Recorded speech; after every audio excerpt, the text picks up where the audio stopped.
નમસ્કાર વિદ્યાર્થી મિત્રો, સ્વાગત છે આપ સર્વેનું ડિજિટલ પ્લેટફોર્મ સુધીર સર બાયોલોજીમાં. હવે આજનો લેક્ચર 12 સાયન્સ માટેનો છે અને 12 સાયન્સની અંદર આજે આપણે અભ્યાસ કરવાનો છે પ્રત્યાંકનની પ્રક્રિયા. હવે પ્રત્યાંકન છે ને એને એક બીજા નામે પણ ઓળખવામાં આવે છે, એને કહેવાય અનુલેખન. શું કહેવામાં આવે છે? અનુલેખન. અને ઇંગ્લિશની અંદર કહેવામાં આવે છે ટ્રાન્સક્રિપ્શન. હવે જનરલી આ પ્રત્યાંકનની પ્રક્રિયા સમજતા પહેલાં આપણે થોડુંક એવું લાસ્ટ લેક્ચરનું યાદ કરી લઈએ. તો લાસ્ટ લેક્ચરની અંદર આપણે શું અભ્યાસ કર્યો હતો? તો કે ડીએનએનું સ્વયંજનન. હવે ડીએનએનું સ્વયંજનન છે ને એને ઇંગ્લિશની અંદર આપણે કહેવામાં આવે છે રેપ્લિકેશન. બરાબર છે? સ્વયંજનન એટલે રેપ્લિકેશન. હવે એની અંદર શું થાય? તો કે ડીએનએની કોઈ પણ બે શૃંખલાઓ હોય, એ બંને શૃંખલાઓ ટેમ્પલેટ તરીકે વર્તે અને પરિણામે નવી શૃંખલાનું નિર્માણ કરે, એને આપણે કહીએ છીએ ડીએનએનું સ્વયંજનન. તો આ જે પ્રત્યાંકનની પ્રક્રિયા છે એટલે શું થાય? તો આપણે પ્રત્યાંકનની પ્રક્રિયાની સૌથી પહેલાં તો વ્યાખ્યા લખીએ. એક વસ્તુ હંમેશા યાદ રાખવી કે જો ડીએનએનું સ્વયંજનનની પ્રક્રિયા આવડશે ને તો પ્રત્યાંકનની પ્રક્રિયા તમને ઇઝીલી આવડી જશે. પરંતુ જો ડીએનએના સ્વયંજનનની પ્રક્રિયા ન આવડતી હોય તો આ લેક્ચરને અહીંયા સ્ટોપ કરી અને પહેલાં સ્વયંજનનની પ્રક્રિયા ભણજો, કારણ કે એના સિવાય પ્રત્યાંકન તમને આવડશે નહીં. હવે આપણે પ્રત્યાંકનની વ્યાખ્યા જોઈએ. પ્રત્યાંકન એટલે શું થાય? તો કે ડીએનએ છે એ પોતાની જનીનિક માહિતી, બરાબર છે, એ કોને આપશે? તો કે આરએનએને. અને એ પણ કયું આરએનએ? તો કે એમઆરએનએ. હવે યુકેરિયોટિક કોષ છે કોઈ પણ, બરાબર, એની અંદર મુખ્યત્વે 3 પ્રકારના આરએનએ હોય. એમાં એક છે એમઆરએનએ, બીજું છે ટીઆરએનએ અને ત્રીજું છે આરઆરએનએ. એમઆરએનએ કહેવાય મેસેન્જર આરએનએ અથવા તો સંદેશા વાહક આરએનએ. ટીઆરએનએ ટ્રાન્સફર આરએનએ અથવા તો વાહક આરએનએ કહેવાય. અને આરઆરએનએ કહેવામાં આવે છે રિબોઝોમલ આરએનએ. હવે ડીએનએ છે એ પોતે પોતાની જનીનિક માહિતી જે પ્રક્રિયા દ્વારા એમઆરએનએને આપે એ પ્રક્રિયાને કહેવામાં આવે છે પ્રત્યાંકનની પ્રક્રિયા. સમજાણું? એટલે પ્રત્યાંકન એટલે શું થાય? તો શોર્ટની અંદર ડીએનએમાંથી આરએનએ બનવાની પ્રક્રિયા, જેને કહેવામાં આવે છે પ્રત્યાંકનની પ્રક્રિયા.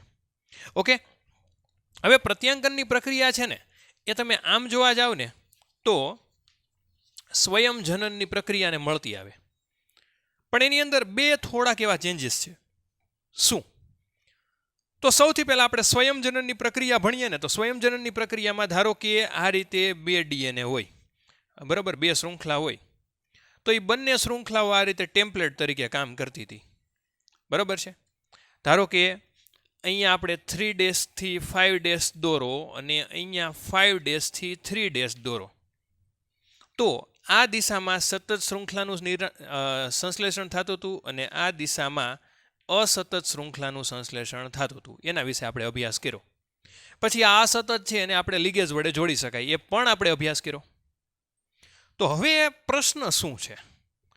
તો સ્વયંજનનની અંદર શું થાય? તો કે અહીંયા જ્યારે આપણે શૃંખલાઓનું નિર્માણ થતું હતું ત્યારે એડેનિન છે એ થાઇમિન સાથે જોડાય, ગ્વાનિન છે એ સાઇટોસિન સાથે જોડાય, એવું આપણે ભણ્યા હતા. તો મેઇન આની અંદર શું હતું? તો કે 2 વસ્તુ થતી હતી.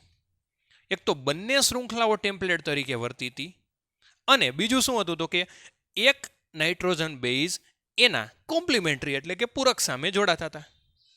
એ બેની અંદર સ્લાઇટલી ચેન્જીસ છે. એ શું છે? તો એની અંદર જો સ્વયંજનનની પ્રક્રિયા કરતાં પ્રત્યાંકન કઈ રીતે જુદી પડે છે એના વિશેની માહિતી છે. તો પ્રત્યાંકનની અંદર સૌથી પહેલાં તો છે ને, બરાબર, કે એડેનિન હોય ને, બરાબર, એ ડીએનએનું સ્વયંજનન કોની સાથે જોડાય છે? તો કે થાઇમિન સાથે. પણ તમે વિચારો કે આમાં ડીએનએમાંથી આપણે શું બનાવવાનું છે? તો કે આરએનએ. તો એડેનિન છે એ થાઇમિન સાથે ન જોડાય, એની બદલે કોની સાથે જોડાશે? તો કે યુરેસિલ સાથે. આ આપણે અગાઉના લેક્ચરમાં ચર્ચા થઈ ગઈ છે. અગાઉના લેક્ચરની અંદર આપણે ચર્ચા કરી હતી કે એડેનિન છે એ થાઇમિન સાથે ક્યારે જોડાય? તો કે સ્વયંજનન થતું હોય ને ત્યારે, મતલબ ડીએનએમાંથી ડીએનએ બનતું હોય ને ત્યારે. પણ આ પ્રક્રિયા છે એમાં ડીએનએમાં શું બને છે? તો કે આરએનએ. અને આરએનએમાં થાઇમિન હોતો નથી. તો આરએનએમાં થાઇમિન નથી, એટલે કે યુરેસિલ કોની જગ્યાએ હોય છે? તો કે થાઇમિનની જગ્યાએ હોય છે. એટલે શું કહેવાય? તો કે એડેનિન છે એ થાઇમિનની બદલે યુરેસિલ સાથે જોડાય, guanine as it is cytosine સાથે જોડાય. બરોબર. બીજું કે આની અંદર છે ને ટેમ્પલેટ શૃંખલા તરીકે કેટલી શૃંખલા વર્તી? તો કે 2. પણ પ્રત્યાંકનની અંદર 2માંથી કોઈ પણ એક જ શૃંખલા કે જે ટેમ્પલેટ તરીકે વર્તે. બરાબર છે. અને જે અન્ય શૃંખલા છે ને એને સંકેતન શૃંખલા અથવા તો કોડિંગ શૃંખલા કહેવામાં આવે છે. સમજાણું આખું? 2માંથી એક ટેમ્પલેટ તરીકે વર્તે અને એક કોડિંગ તરીકે વર્તે. હવે પ્રશ્ન થાય, કોડિંગ શૃંખલાનું કામ શું? તો કે કાંઈ નથી કામ. સમજાણું? હવે આપણને પ્રશ્ન એવો થાય કે ડીએનએના સ્વયંજનનની અંદર 2 શૃંખલા ટેમ્પલેટ તરીકે વર્તી હતી, જ્યારે આરએનએની અંદર એક જ કેમ વર્તે છે? તો એની પાછળના 2 રીઝન છે. જો 2 શૃંખલા છે ને, બરાબર, જો બંને શૃંખલા, યાદ રાખજો ખાસ, ટેમ્પલેટ તરીકે વર્તે, બરાબર છે, આ બંને શૃંખલા ધારો કે ટેમ્પલેટ તરીકે વર્તે, તો 2 પૂરક અનુક્રમ ધરાવતા આરએનએનું નિર્માણ થાય. હવે ખરેખર આરએનએની અંદર શૃંખલા કેટલી હોય? તો આપણને બધાને ખબર, આરએનએ છે ને 1 કુંતલાકાર છે અને ડીએનએ છે એ 2 કુંતલાકાર છે. ધારો કે આ 2 શૃંખલા છે એ ટેમ્પલેટ તરીકે વર્તે, એક અહીંયા આરએનએ બને ને એક અહીંયા બને, પણ ખરેખર એ આરએનએ છે એ કેટલા કુંતલાકાર હોય? તો કે 1. ડીએનએની જેમ એની અંદર 2 શૃંખલા હોતી નથી. બરાબર. એટલે કે 2 પૂરક એટલે શું થાય? તો કે અહીંયા છે ને પૂરક એટલે આપણે સમાન નથી લેવાના. બરાબર, સમાન લેવાના નથી. પૂરક એટલે અહીંયા શું લેવાના છે? તો કે વિરુદ્ધ લેવાના છે. શું લેવાના છે? વિરુદ્ધ. બરાબર. એટલે પૂરક એટલે અહીંયા આપણે શું લેવાનું છે? તો કે વિરુદ્ધ શૃંખલા લેવાની છે. સમજાણું આખું? એટલે ડીએનએ છે, સમજો ખાસ, ડીએનએ છે એ જ્યારે 2 ટેમ્પલેટ શૃંખલા તરીકે વર્તે તો 2 શૃંખલામાં આરએનએનું નિર્માણ થાય, અને 2 શૃંખલામાં આરએનએનું નિર્માણ થાય તે કોઈ પણ પ્રકારના પ્રોટીનનું સંશ્લેષણ કરતું નથી, આવું લખ્યું છે. મતલબ કે આરએનએનું મેઇન કામ શું છે? તો કે એક જ કાર્ય છે, પ્રોટીનનું સંશ્લેષણ કરવું. અને પ્રોટીનનું સંશ્લેષણ ત્યારે જ થાય જ્યારે આરએનએ એક શૃંખલા વાળું હોય. કુદરતની અંદર 2 શૃંખલા વાળું આરએનએ છે જ નહીં. હા, અમુક બેક્ટેરિયાની અંદર જોવા મળે છે, તો સામે એની અંદર ડીએનએ નથી. સમજાણું આખું? એટલે કહેવા શું માગે છે? તો કે પ્રોટીનનું સંશ્લેષણ મેઇન આરએનએનું કામ છે, અને આ ત્યારે જ શક્ય બને જ્યારે આરએનએની કેટલી શૃંખલા હોય? તો કે 1. એટલા માટે 2માંથી એક શૃંખલા ટેમ્પલેટ તરીકે કામ કરે છે, અને જ્યારે બીજી શૃંખલા કેના તરીકે કામ કરે છે? તો કે કોડિંગ તરીકે. બરાબર છે. તો આ થયું પ્રત્યાંકનની પ્રક્રિયા. હવે પ્રત્યાંકનની પ્રક્રિયામાં કેટલી સાધન સામગ્રીની જરૂર પડે, કેટલા એકમોની જરૂર પડે, એના વિશે આપણે અભ્યાસ કરીએ. પણ પહેલાં આનો એક સ્ક્રીનશોટ પાડવો હોય તો પાડી લ્યો.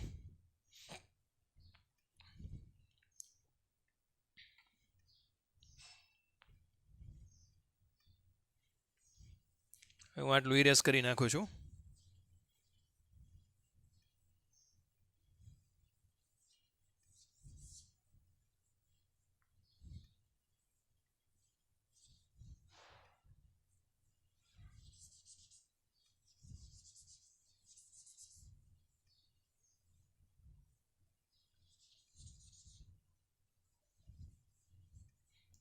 હવે જો શું કરવાનું છે, તો સૌથી પહેલાં આપણે છે ને પ્રત્યાંકનની પ્રક્રિયાની એક સાંકેતિક આકૃતિ ડ્રો કરી લઈએ.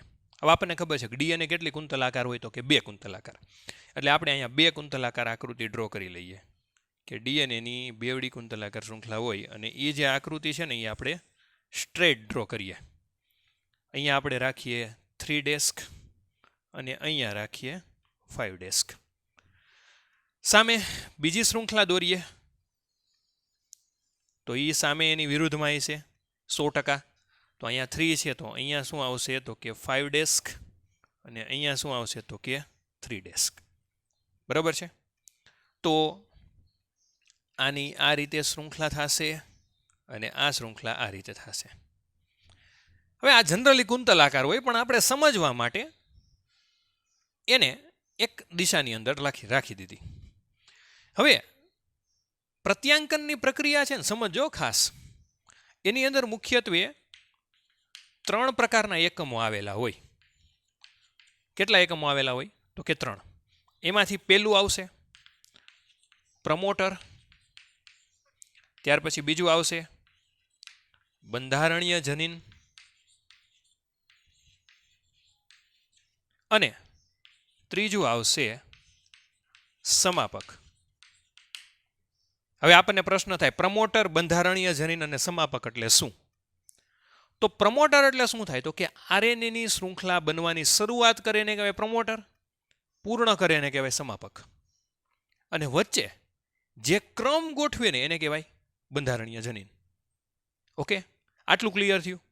પ્રમોટર એટલે સ્ટાર્ટ કરે અને સમાપક એટલે પૂરું કરે, અને વચ્ચે જે કોડિંગ ગોઠવાય એને શું કહેવાય? તો કે બંધારણીય જનીન. હવે આપણે પ્રમોટર ને સમાપકને દોરી લઈએ. હવે અહીંયા હું ડ્રો કરું છું પ્રમોટર. હમણાં શું કામ ડ્રો કર્યું એ તમને કહું.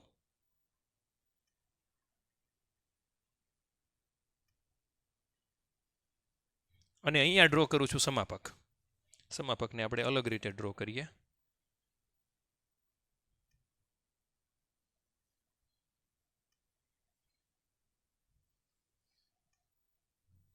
હવે અહીં નામ આપી દઈએ. આને કહેવામાં આવે છે સમાપક, અને આને કહેવામાં આવે છે પ્રમોટર. હવે હું તમને એવો પ્રશ્ન પૂછું કે આની દિશા કઈ બાજુ હોય છે? મતલબ કે શૃંખલા છે એ આ બાજુ બનવાની શરૂઆત થશે આરએનએની, કે આ બાજુ બનવાની શરૂઆત થશે? તો તમને હંમેશા એક વસ્તુ યાદ રાખવી કે પ્રમોટર હોય ને હંમેશા જમણી બાજુ વહન થાય. એટલે એમઆરએનએ બનવાની જે દિશા છે ને એને શું કહેવાય? તો કે શૃંખલાની દિશા. હવે અહીંયા પ્રમોટર આવી ગયું, અહીંયા સમાપક આવી ગયું, વચ્ચે જે ભાગ આ વધ્યો એને કહેવામાં આવે છે બંધારણીય જનીન. શું કહેવામાં આવે છે? તો કે બંધારણીય જનીન. હવે કોઈ પણ ડીએનએ ની અંદર આ સ્થાન નિશ્ચિત હોય, મતલબ એક સ્પેસિફિક સ્થાન એવું છે કે જેને પ્રમોટર કહેવાય, એક સ્પેસિફિક સ્થાન એવું છે કે જેને સમાપક કહેવાય, અને એ બંને વચ્ચેના જે ભાગ છે એને કહેવામાં આવે છે બંધારણીય જનીન. હવે આપણે સૌથી પહેલા અભ્યાસ કરવાનો છે પ્રમોટર વિશે. ખાસ યાદ રાખજો, બહુ સરળતાથી તમને સમજાવું છું. પ્રમોટર એટલે શું થાય? તો પ્રમોટર છે ને એ એવી જગ્યા છે કે જ્યાં ડીએનએ આધારિત આરએનએ પોલિમરેઝ જોડાય.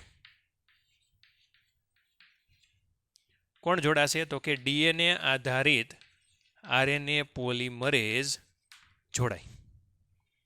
હવે જ્યારે વાત આપણે ડીએનએની શૃંખલાની શરૂઆત કરવાની હતી ને, જ્યારે આપણે ડીએનએ વિશે ભણતા હતા, બરાબર, મતલબ કે એક ડીએનએમાંથી બીજું ડીએનએ બનતું હતું ને, ત્યારે અહીંયા ડીએનએ આધારિત ડીએનએ પોલિમરેઝ જ હતું, કારણ કે આપણે ડીએનએ બનાવવાનું હતું.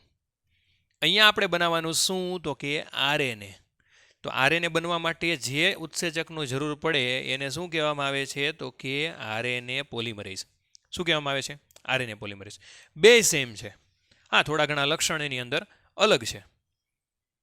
હવે હું તમને એવો પ્રશ્ન પૂછું કે આપણે અગાઉનું યાદ કરો કે ડીએનએ શૃંખલા છે એની અંદર ડીએનએ પોલિમરેઝ કઈ દિશામાં કાર્યરત હતો?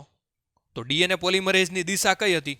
તો કે 5' થી 3' તરફ હતી કે નહીં? બરોબર છે. તો સેમ આરએનએ પોલિમરેઝ પણ કઈ દિશામાં કામ કરશે? તો કે 5' થી 3' શૃંખલા બનાવશે. તો મતલબ કે જે શૃંખલાની ધ્રુવીયતા 3' થી 5' છે ને એ કેના તરીકે વર્તશે? તો કે ટેમ્પલેટ તરીકે. તો હવે તમે મને આમાં કહો તો આમાંથી દિશા 3 થી 5 કોની છે? તો આપણને બધાને ખબર છે 3 થી 5 કોની છે? તો કે કોની છે? ઉપરની. એટલે આ કેના તરીકે વર્તશે? તો કે ટેમ્પલેટ તરીકે. એટલે અહીંયા આપણે નામ આપી દઈએ ટેમ્પલેટ. શું કામ? કારણ કે અહીંયા જો આરએનએ બનશે તો અહીંયા જે નાની શૃંખલા બનવાની શરૂઆત થાય તો અહીંયા 5 થી 3 થાય ને, અહીંયા 5 આવશે અને અહીંયા શું આવશે? 3 આવશે. કારણ કે ડીએનએ પોલિમરેઝ અને આરએનએ પોલિમરેઝ બે એક જ દિશામાં કામ કરે છે. કઈ દિશામાં? તો કે 5 થી 3. જો અહીંયા આપણે આને ટેમ્પલેટ ગણો તો અહીંયા 3 થી 5 આવે ને. સમજાણું આખું? ફરીથી એક વખત, આરએનએ પોલિમરેઝ કઈ દિશામાં કાર્યરત છે? તો કે 5 થી 3. એટલે આ બાજુ 5 આવવો જોઈએ ને આ બાજુ 3 આવવો જોઈએ. નવી બનતી હોય એમાં, તો એ બનતી હોય એમાં આ બાજુ 5 આવવા માટે ટેમ્પલેટ કઈ તરીકે વર્તવી જોઈએ? તો કે 3. એટલે કે જે 3 થી 5 છે એ શેના તરીકે વધશે? તો કે ટેમ્પલેટ તરીકે. અને જે 5 થી 3 છે એ શેના તરીકે વધશે? તો કે કોડિંગ તરીકે. સમજાણું આખું? હવે આ ટેમ્પલેટ અને કોડિંગ એટલે શું થાય? તો કે જ્યાં આરએનએ પોલિમરેઝ જોડાય એ સ્થાનને કહેવામાં આવે છે પ્રમોટર, અને જે સ્થાન પ્રમોટર ધરાવતી હોય ને એ શૃંખલાને કહેવામાં આવે છે ટેમ્પલેટ શૃંખલા. શું કહેવામાં આવે છે? તો કે ટેમ્પલેટ. ફોર એક્ઝામ્પલ, કે અહીંયા આપણે 3 ડેશ દોરી નાખીએ અને અહીંયા 5 ડેશ દોરી નાખીએ. તમને એક એક્ઝામ્પલ આપ્યું, તમે ગમે લઈ શકો.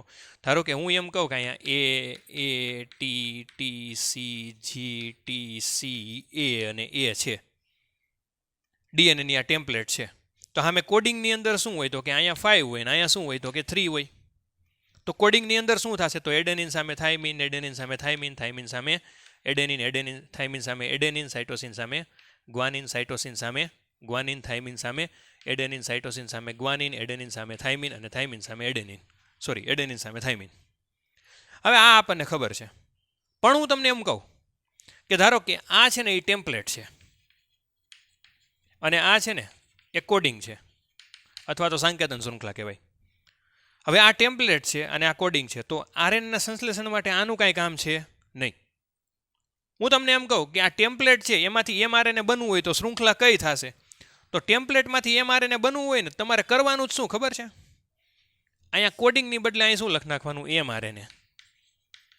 પણ એક વસ્તુ યાદ રાખવી, આપણે શરૂઆતની અંદર જ કીધું કે એમઆરએનએ જ્યારે બનતું હોય ને ત્યારે એમાં થાઇમિન ન હોય તો એડેનિન સામે હંમેશા આપણે શું જોડવાના? યુરેસિલ. બરાબર ને? જ્યાં જ્યાં થાઇમિન છે ત્યાં શું જોડ નાખવાના? યુરેસિલ. હા, થાઇમિન સામે એડેનિન જોડાય, પણ એડેનિન સામે એમઆરએનએ હોય શું આવશે? તો કે યુરેસિલ. તમને ઇટાલિકની અંદર કીધું છે કે આ શૃંખલા છે એમાંથી એમઆરએનએ કઈ રીતે બને. સમજાણું આખે આખું? તો આ થઈ ટેમ્પલેટ અને કોડિંગની માહિતી. હવે આપણે જોઈએ બંધારણીય જનીન. બંધારણીય જનીન એટલે શું થાય? બંધારણીય જનીન એટલે શું થાય? તો કે આ એક શૃંખલાનો વચ્ચે ભાગ છે, બાકી આ એક વચ્ચેનો ભાગ છે કે જેની એક બાજુ સમાપક આવેલું છે ને એક બાજુ શું આવેલું છે? તો કે પ્રમોટર. હવે પ્રશ્ન થાય કે સમાપક ક્યાં આવેલું છે? તો હું આટલું ઇરેઝ કરી નાખું છું પહેલા. હવે સમાપક ક્યાં આવેલું છે એ જોઈએ આપણે. સમાપક છે ને એ આ 5 ડેશ છેડો છે ને, તો 5 ડેસ્કના સમાપક નહીં, પ્રમોટર પ્રતિપ્રવાહ ઉપર આવેલું છે. પ્રતિપ્રવાહ એટલે અપસ્ટ્રીમ. એટલે ધારો કે આ 5 ડેશ છે એની વિરુદ્ધ છેડો કયો? તો કે 3. એ વિરુદ્ધ છેડો એટલે અપસ્ટ્રીમ ને અપસ્ટ્રીમ એટલે પ્રતિપ્રવાહ. ત્યાં શું આવેલું છે? તો કે પ્રમોટર. શું આવેલું છે? તો કે પ્રમોટર. હવે હું એમ કહું કે સમાપક ક્યાં આવેલું છે? તો સમાપક છે એ 3 ડેશના પ્રતિપ્રવાહ ઉપર આવેલું છે, એટલે કે સમાપક છે. પણ તમને ટેક્સ્ટ બુકમાં શું કીધું છે? તો ટેક્સ્ટ બુકની અંદર તમને એવું કીધું છે કે પ્રમોટર છે ને એ સમાપક છે એ 3 ડેસ્કના, સમજો, કોડિંગ શૃંખલાનો 3 ડેસ્ક, બરાબર. પણ અહીંયા આપણે લખવાનું કે 3 ડેસ્ક કોનો? તો કે કોડિંગ શૃંખલાનો, બરાબર. એનો અનુપ્રવાહ ઉપર આવેલો છે. ક્યાં આવેલો છે? તો કે અનુપ્રવાહ. અનુપ્રવાહ એટલે ડાઉનસ્ટ્રીમ. હવે હું તમને કહું કે 5 ડેશની કોડિંગ હોય તો પ્રતિપ્રવાહ ઉપર પ્રમોટર આવેલો છે, પ્રતિપ્રવાહ ઉપર આવેલો છે. પણ અહીંયા આપણે એમ વાત કરીએ કે સમાપક છે આ 3 ડેસ્ક છે, બરાબર છે. આ કઈ થઈ? તો કે કોડિંગ શૃંખલા. એ લખ્યું જ છે આપણે, આમ તો લખવાનું ભૂલી ગયો છું, પણ યાદ રાખી લેજો, કોડિંગ શૃંખલા છે. હવે જો ફરીથી હજી એક વખત સમજાવું છું કે 5 ડેશ છેડો છે, બરાબર છે. આ 5 ડેશ છે, એનો વિરુદ્ધ એટલે પ્રતિપ્રવાહ ઉપર ટેમ્પલેટ ઉપર શું આવેલું? તો કે પ્રમોટર. તો સમાપક ક્યાં આવેલું છે? તો કે 3 ડેશનો પ્રતિપ્રવાહ થાય ને આ. પણ આપણે શું લખવાનું છે કે ટેમ્પલેટની બદલે કોડિંગ શૃંખલાનો 3 ડેશ છે એનો અનુપ્રવાહ એટલે એ જ છેડે શું આવેલું છે તો કે સમાપક. તમે બે રીતે લખી શકો, પણ ટેક્સ્ટ બુકમાં જેમ આપ્યું છે ને હું તમને કહું છું. હવે ધારો કે હું આ પ્રમોટરને અહીંયા રાખી દઉં, કોડિંગને અહીંયા રાખી દઉં, તો શું થાય તો કે ટેમ્પલેટ શૃંખલાની દિશા ફરી જાય.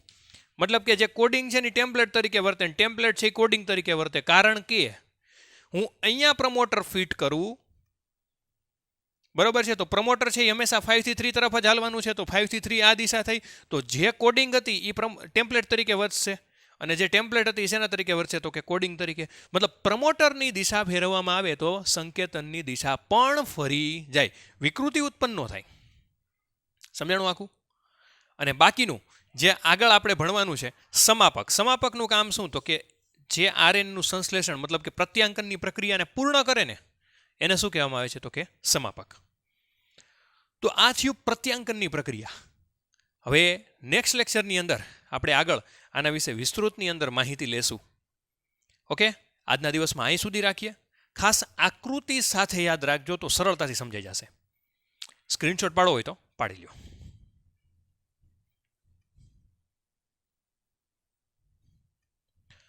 ઓકે, તો આજના દિવસમાં અહીં સુધી રાખીએ.